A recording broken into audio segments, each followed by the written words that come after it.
ਅਗਲੀਆਂ ਖਬਰਾਂ ਵੱਲ ਚੱਲੀਏ ਤੇ ਪੈਲਸਤੀਨੀਅਨ ਲੋਕ ਜੋ ਆ ਇਸ ਟਾਈਮ ਅਫਸੋਸ ਪ੍ਰਗਟ ਕਰ ਰਹੇ ਆ ਵੀ 5 ਅਲ ਜਜ਼ੀਰਾ ਦੇ ਜਿਹੜੇ ਜਰਨਲਿਸਟ ਆ ਉਹਨਾਂ ਨੂੰ ਗਾਜ਼ਾ ਦੇ ਵਿੱਚ ਗੋਲੀਆਂ ਮਾਰ ਕੇ ਜਾਂ ਜਿਹੜੀ ਸਟ੍ਰਾਈਕਸ ਆ ਇਜ਼ਰਾਈਲ ਵੱਲੋਂ ਉਹਨਾਂ ਦੇ ਨਾਲ ਮਾਰ ਦਿੱਤਾ ਗਿਆ ਹੈ।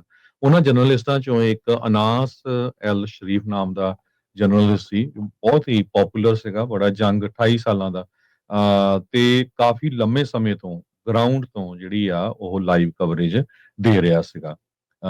ਇਜ਼ਰਾਈਲ ਵਾਲੇ ਕਹਿ ਰਹੇ ਆ ਵੀ ਇਹਨਾਂ ਦੀ ਜਿਹੜੀ ਆ ਹਮਾਸ ਵਾਲਿਆਂ ਨਾਲ ਲਿੰਕ ਸੀ। ਹੁਣ ਦੇਖੋ ਜਰਨਲਿਸਟਾਂ ਨੂੰ ਵੀ ਉਹ ਹਮਾਸ ਦੇ ਨਾਲ ਲਿੰਕ ਕਰਕੇ ਉਹਨਾਂ ਨੂੰ ਵੀ ਜਿਹੜੀ ਉਹਨਾਂ ਤੇ ਬੰਬਾਰਡਮੈਂਟ ਕਰਕੇ ਉਹਨਾਂ ਨੂੰ ਜਿਹੜਾ ਮਾਰ ਦਿੱਤਾ ਹੈਗਾ। ਇਜ਼ਰਾਈਲ ਦੀ ਡਿਫੈਂਸ ਫੋਰਸਸ ਨੇ ਕਨਫਰਮ ਕੀਤਾ ਹੈ ਵੀ ਹਾਂ ਅਸੀਂ ਬਿਲਕੁਲ ਸਟ੍ਰਾਈਕ ਕੀਤਾ ਹੈ। ਇਹ ਜਿਹੜਾ ਸ਼ਰੀਫ ਸੀ ਉਹ ਕਹਿੰਦੇ ਵੀ ਹਮਾਸ ਟੈਰਰਿਸਟ ਸੈੱਲ ਵੱਲੋਂ ਉਹਨਾਂ ਦੇ ਵੱਲੋਂ ਕੰਮ ਕਰ ਰਿਹਾ ਸੀਗਾ। ਸੋ ਪਰ ਪੂਰੀ ਦੁਨੀਆ ਦੇ ਵਿੱਚ ਇਸ ਦਾ ਜਿਹੜਾ ਵਿਰੋਧ ਹੋ ਰਿਹਾ ਆ ਵੀ ਜੋ ਅਲ ਜਜ਼ੀਰਾ ਦੇ 5 ਜਰਨਲਿਸਟ ਹੈਗੇ ਆ ਉਹਨਾਂ ਨੂੰ ਉੱਥੇ ਮਾਰ ਦਿੱਤਾ ਗਿਆ ਜੋ ਕਿ ਆਪਣੀ ਜੌਬ ਕਰ ਰਹੇ ਸੀਗੇ। 61,000 ਤੋਂ ਵੱਧ ਹੁਣ ਤੱਕ ਜਿਹੜੇ ਪੈਲਸਤੀਨੀਅਨ ਆ ਉਹ ਇਜ਼ਰਾਈਲ ਦੇ ਵਿੱਚ ਮਾਰੇ ਜਾ ਚੁੱਕੇ ਹੈਗੇ ਆ। ਗਾਜ਼ਾ ਦੀ ਜਿਹੜੀ ਹੈਲਥ ਮਿਨਿਸਟਰੀ ਆ ਉਹਨਾਂ ਵੱਲੋਂ ਦੱਸਿਆ ਗਿਆ ਹੈਗਾ ਆ। ਇਜ਼ਰਾਈਲ ਦੇ ਵਿੱਚ 1200 ਦੇ ਕਰੀਬ ਲੋਕ ਮਾਰੇ ਗਏ ਸੀ ਜਦੋਂ ਅਕਤੂਬਰ 7 2023 ਦੇ ਵਿੱਚ ਹਮਾਸ ਵੱਲੋਂ ਉੱਥੇ ਹਮਲਾ ਕੀਤਾ ਗਿਆ ਸੀਗਾ।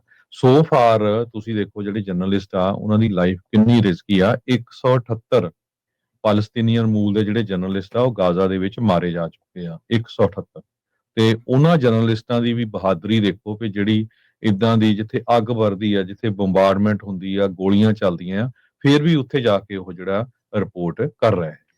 ਜੀ ਬਿਲਕੁਲ, ਡਰੋਨ ਦੇ ਨਾਲ ਹਮਲਾ ਕੀਤਾ ਗਿਆ ਇਹਨਾਂ ਦੇ ਟੈਂਟ ਦੇ ਉੱਤੇ।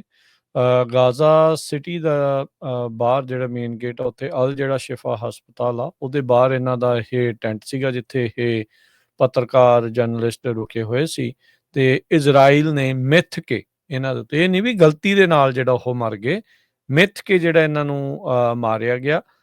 ਤੇ ਇਹਨਾਂ ਦੇ ਜਿੱਦਾਂ ਤੁਸੀਂ ਦੱਸਿਆ ਵੀ ਅਲ ਜਜ਼ੀਰਾ ਦਾ ਜਿਹੜਾ ਅਨਸ ਅਲ ਸ਼ਰੀਫ ਦੇ ਨਾਲ ਮੁਹੰਮਦ ਕੁਰੇ, ਉਹਨਾਂ ਦੇ ਕੈਮਰਾ ਆਪਰੇਟਰ ਇਬਰਾਹਿਮ ਜ਼ਹੀਦ, ਮੋਮਨ ਅਲੀਵਾ, ਮੁਹੰਮਦ ਨੌਫਲ, ਉਹਨਾਂ ਦੀ ਵੀ ਇਸ ਦੇ ਵਿੱਚ ਮੌਤ ਹੋਈ ਆ।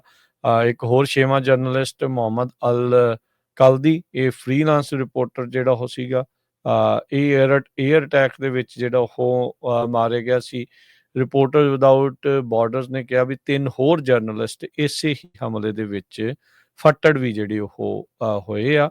ਸੋ 28 ਸਾਲਾ ਅਲ ਸ਼ਰੀਫ ਜਿਸ ਨੇ ਐਕਸ ਦੇ ਉੱਤੇ ਇਜ਼ਰਾਈਲ ਦੀ ਜਿਹੜੀ ਕੰਸਨਟ੍ਰੇਟਿਡ ਬੰਬਾਰਡਮੈਂਟ, ਇੰਟੈਂਸ ਬੰਬਾਰਡਮੈਂਟ ਈਸਟਰਨ ਤੇ ਸਦਰਨ ਗਾਜ਼ਾ ਸਿਟੀ ਦੇ ਵਿੱਚ, ਉਸ ਬਾਰੇ ਕੁਛ ਘੰਟੇ ਪਹਿਲਾਂ ਹੀ ਜਿਹੜਾ ਉਹ ਰਿਪੋਰਟ ਕੀਤਾ ਸੀ, ਜਿਸ ਤੋਂ ਬਾਅਦ ਦੇ ਵਿੱਚ ਇਸ ਨੂੰ ਬਾਅਦ ਦੇ ਵਿੱਚ ਮਾਰ ਦਿੱਤਾ ਗਿਆ। ਤੇ ਬਿਲਕੁਲ ਉਹੀ ਗੱਲ ਜਿੱਦਾਂ ਇਜ਼ਰਾਈਲ ਨੇ ਇਹ ਦਾਅਵਾ ਕੀਤਾ ਵੀ ਇਹ ਹਮਾਸ ਦਾ ਹੀ ਅੱਤਵਾਦੀ ਸੀ ਜਾਂ ਉਹਨਾਂ ਦੇ ਨਾਲ ਇਸ ਦੇ ਜਿਹੜੇ ਉਹ ਸੰਬੰਧ ਗੂੜੇ ਸੀਗੇ, ਇਸ ਕਰਕੇ ਜਿਹੜਾ ਉਸ ਨੂੰ ਮਾਰਿਆ ਆ।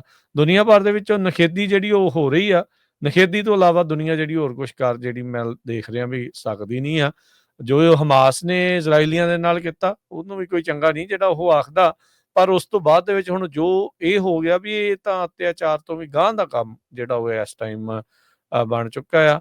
ਇਰਾਨ ਨੇ ਇਸ ਦੇ ਉੱਤੇ ਅਫਸੋਸ ਪ੍ਰਗਟਾਇਆ, ਕਤਰ ਵਾਲਿਆਂ ਨੇ ਇਸ ਦੇ ਉੱਤੇ ਅਫਸੋਸ ਪ੍ਰਗਟਾਇਆ, ਯੂਨਾਈਟਿਡ ਨੇਸ਼ਨਸ ਵਾਲਿਆਂ ਨੇ ਜਿਹੜਾ ਅਫਸੋਸ ਪ੍ਰਗਟਾਇਆ, UNRWA ਉਹਨਾਂ ਨੇ ਵੀ ਜਿਹੜੇ UN ਏਜੰਸੀ ਫਾਰ ਪੈਲਸਤੀਨੀ ਰੈਫਿਊਜੀਜ਼ ਦਾ ਉਹਨਾਂ ਦੇ ਹੈੱਡ ਨੇ ਵੀ ਕਿਹਾ ਵੀ ਇਹ ਚੀਜ਼ਾਂ ਜਿਹੜੀਆਂ ਉਹ ਮਾੜੀਆਂ ਆ। UN ਦੀ ਹਿਊਮਨ ਰਾਈਟ ਆਫਿਸ ਨੇ ਵੀ ਇਸ ਨੇ ਜਿਹੜਾ ਆ ਉਹ ਮਾੜਾ ਕੀਤਾ। ਕਮੇਟੀ ਟੂ ਪ੍ਰੋਟੈਕਟ ਜਰਨਲਿਸਟ ਉਹਨਾਂ ਨੇ ਕਿਹਾ ਵੀ ਇਸ ਤਰੀਕੇ ਦੇ ਨਾਲ ਜੋ ਇਹਨਾਂ ਪੱਤਰਕਾਰਾਂ ਦਾ ਕਤਲ ਹੋਇਆ ਆ ਇਹ ਬਹੁਤ ਮੰਦਭਾਗੀ ਜਿਹੜੀ ਉਹ ਗੱਲ ਆ। Amnesty international, human right watch, reporters without borders, national press club, council on American Islamic relation, ਬਹੁਤ ਜ਼ਿਆਦਾ ਜਿਹੜੇ ਇਸ ਦੇ ਵਿੱਚ ਜਿਹੜੇ ਲੋਕਾਂ ਨੇ ਨਿੰਦਾ ਕੀਤੀ ਆ, ਪਰ ਓਵਰਆਲ ਮਾੜੇ ਆ। 7 ਅਕਤੂਬਰ 2023 ਤੋਂ ਜਿੱਦਾਂ ਹਰਜੋਤ ਸਿੰਘ ਜੀ ਤੁਸੀਂ ਦੱਸ ਰਹੇ ਹਨ ਤੇ 270 ਜਰਨਲਿਸਟ ਕੁੱਲ ਜਿਹੜੇ ਹੁਣ ਤੱਕ ਮਰ ਚੁੱਕੇ ਆ, ਜਿਨ੍ਹਾਂ ਦੇ ਵਿੱਚੋਂ 269 ਪੈਲਸਤੀਨੀਅਨ ਮੂਲ ਦੇ ਸੀ, 3 ਲੈਬਨੀਜ਼ ਮੂਲ ਦੇ ਸੀ ਤੇ 2 ਇਜ਼ਰਾਈਲੀ ਮੂਲ ਦੇ ਸੀਗੇ ਸੋ ਫਾਰ ਜਿਹੜੀ ਇਸ ਕੌਨਫਲਿਕਟ ਦੇ ਵਿੱਚ ਜਿਨ੍ਹਾਂ ਦੀ ਅਜੇ ਤੱਕ ਮੌਤ ਹੋ ਚੁੱਕੀ ਹੈ।